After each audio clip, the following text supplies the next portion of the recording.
বাংলাদেশে একদম বাংলাদেশের অভ্যুদয় থেকে শুরু করে ৭১ তার আগেও ছিল বাংলাদেশ একটু রাজনৈতিক সহিংসতাপূর্ণ এলাকা। এখানে ৭১-এ দেশ স্বাধীন হয়েছে, সেই স্বাধীনতা অর্জনের জন্য অনেক জীবন দিতে হয়েছে এবং ক্ষমতাসীনরা সহিংসতা করেছে, ব্যাপক হত্যাকাণ্ড গণহত্যা চালিয়েছে। স্বাধীন বাংলাদেশে ৭২ থেকে ৭৫ জাতসদের ৩০,০০০ নেতাকর্মীকে যারা মুক্তিযুদ্ধের পক্ষের শক্তি তাদেরকে শেখ মুজিব হত্যা করেছে। সিরাজ শিকদার মুক্তিযুদ্ধের পক্ষের শক্তি, তাকে এক্সট্রা জুডিশিয়াল কিলিংয়ের মাধ্যমে পরিকল্পিতভাবে হত্যা করেছে। সুতরাং বাংলাদেশে হত্যার রাজনীতি এই প্রতিহিংসা শুরু থেকে ছিল। পক্ষের লোকরাই পক্ষের লোকদের মুক্তিযুদ্ধের পক্ষের শক্তিকে নিধন করেছে একচ্ছত্র অধিপতি হওয়ার জন্য, বাকশাল করেছে, একদল করেছে। আবার তার পতন হয়েছে তারই দলের লোকদের দ্বারা, তারই বাহিনীর লোকদের দ্বারা, এবং তার পতনের পরে তার দলের লোকরাই ক্ষমতা দখল করেছে মোস্তাকের নেতৃত্বে।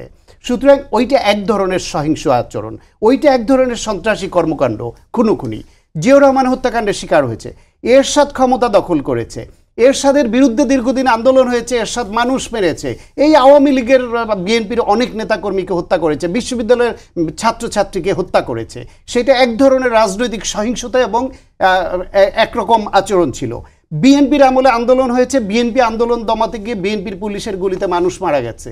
বিএনপির সময়ে র্যাব গঠন করা হয়েছে, বিএনপির সময়ে ক্লিন হার্ট অপারেশনের নামে এক্সট্রা জুডিশিয়াল কিলিং হয়েছে। সেই মাত্রা আর আপনি একটা সরকার সিদ্ধান্ত নিয়ে নিরীহ ছাত্র জনতার উপর গুলি চালিয়ে মাত্র কয়েকদিনের মধ্যে ১৫০০-এর বেশি সাধারণ মানুষকে হত্যা করে ফেলবে, সেই গণহত্যাকে আপনি এক পাল্লায় মাপবেন? ওই রাজনৈতিক সহিংসতা যেগুলো হয়েছে সেগুলোর বিচার হওয়া দরকার। এটা আওয়ামী লীগ করেছে, বিএনপি করেছে, জামাত ইসলাম করেছে, জাতীয় পার্টি করেছে, ডান বাম কে করেনি বাংলাদেশে?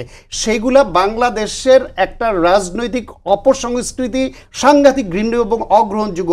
সেটার অপরাধের মাত্রা একরকম, সেটার বিচার হওয়া উচিত, সেটা হয় না, সেটা দুঃখজনক।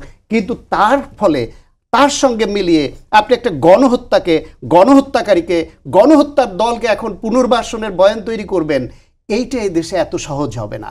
যে যত সুবিধাভোগী হয়ে থাকেন, যে যত নতুন নতুন ইকুয়েশন করে থাকেন, এদেশের মানুষ এটা গ্রহণ করবেন। আর